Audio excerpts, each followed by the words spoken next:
This is a call to the UK government.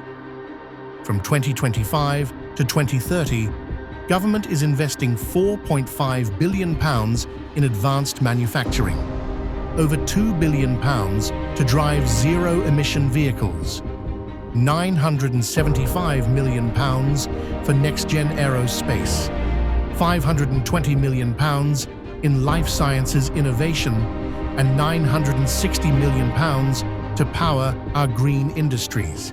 Yet funding alone is not enough. We lack a single, unified voice to champion UK manufacturing, one that stands up for every subcontractor, SME, and engineer.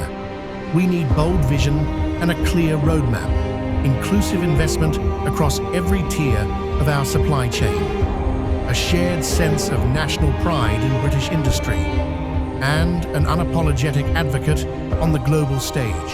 That's why we're calling on the UK government to appoint a dedicated manufacturing champion, to turn £4.5 billion into lasting impact for towns, regions, and workers right across Britain. Will you stand with us